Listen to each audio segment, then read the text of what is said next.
예, 반갑습니다. 울산 꿈분석사 토정 박정입니다. 이번 시간 꿈분석 1177번째 시간 꿈 비교 해몽 20탄 부부꿈과 연인꿈에 대해서 설명해 드리겠습니다. 꿈속에서 부부가 나오는 경우가 있죠. 주로 보면은 부부를 부부라고 하시면 안 됩니다. 왜 그러냐면 부부란 여자에서 만약에 그러니까 남편이 부부죠. 남편이 나온다는 것은 어떤 직장, 간섭, 질병 이 세 개 중에 한 개 되죠.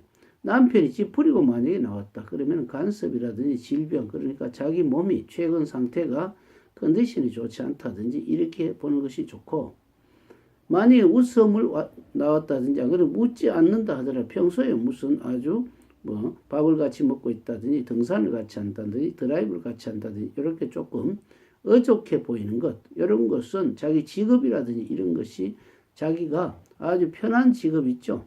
아주 어렵지 않는 직업, 자기가 편한 취미적으로 할 수 있는 그런 직업, 여유를 가지는 직업을 갖게 될 수 있다고 볼 수가 있죠.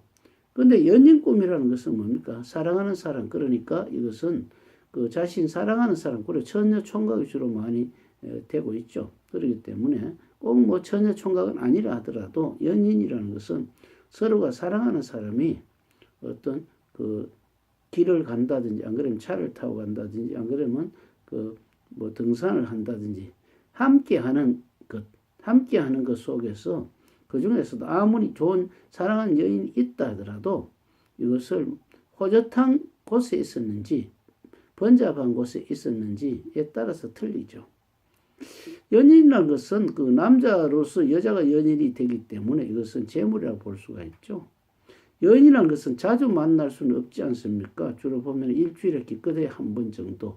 그렇다는 것은 한 달에 4번이기 때문에 주로 남자로서는 돈이기 때문에 항상 나오는 돈이 아니고 항상 일주일에 한 번 정도 벌 수 있는 뭐 특별하게 벌 수 있는 그런 어떤 재물이라고 볼 수가 있죠.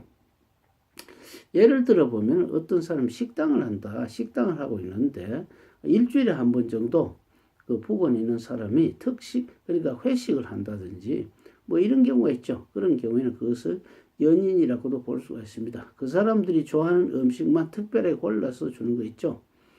예를 들어 어떤 사람이 돼지 불고기를 하는 집인데 특별한 어떤 그 부근에 만약에 그 뭐 병원이 부근에 있는데 거기서 굉장히 그 병원의 조급원들이 많다. 그래 됐을 때 일주일에 한 번 정도 자기 집에서 뭐 냉면을 좀 해달라.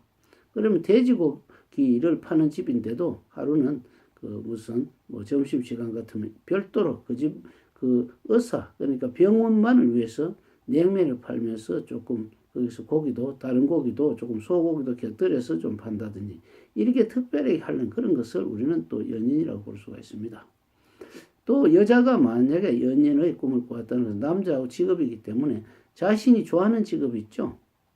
뭐 예를 들어 어떤 사람이 개를 키우고 있는데 개에 대한 직업 그러니까 뭐 수의사는 아니더라도 개의 간단한 질병, 개의 먹이, 개의 패션 여기에 대해서 다양한 경험을 갖고 있는 사람이 뭐 개 애호가들에게 이것이 자신이 어떤 뭐 학원 아니더라도 단체에 있을 때 이렇게 나가면서 어떤 직장은 아니지만 그쪽에서 자신의 노하우를 다른 사람께 밝혀주는 게 있죠. 뭐 요즘 같으면 차문화 같은 그런 것도 많고 예절을 갖추는 그런 것도 있고 또 문화교실의 역학이라든지 뭐 안 그러면 수지침이라든지 이런 반들이 많죠. 이것이 어떻게 보면은 그 어떤 여자로서는 연인 그러니까 한마디로 그 자신이 좋아하는 분야를 자신이 돈을 받지 않는다 하더라도 기뻐서 하는 것이죠. 그렇게 되면 자연적으로 하다가 보면 제자가 생기고 또 돈을 주고 수강하는 사람이 생길 수가 있습니다. 그 다음 그 어떤 아까 부부 꿈이라는 것은 항상 남자로서는 그 정기적으로 나오는 돈이 부부고 여자로서는 그 남편이 직업이라고 볼 수가 있기 때문에 그 다음에 그 연인은 그 주기적으로 나오는 것이 아니고 한 달에 간헐적으로 나온다. 많아야 4번이고 안 그러면 2번 정도 뭐 기껏 어떤 사람 1번 정도 그러니까 자신이 취미라든지 이것을 갖다가 남자로서는 돈이 만들어지는 것이고 여자로서는 할 일이 생기는 것입니다. 아까도 이야기했지만 차문화를 아주 연구를 많이 한 사람 같으면 돈과 연관이 없이 자기가 그 차문화를 해주면 자기 집에 포목점을 하는 사람이라면 그 자연스럽게 포목을 팔려고 하는 건 아닌데 차문화를 통해서 포목이 많이 팔릴 수 있는 그런 터전이 마련된다고 볼 수가 있죠. 그 다음 시간에는 꿈으로 성공하는 법에 대해서 설명해 드리겠습니다. 감사합니다.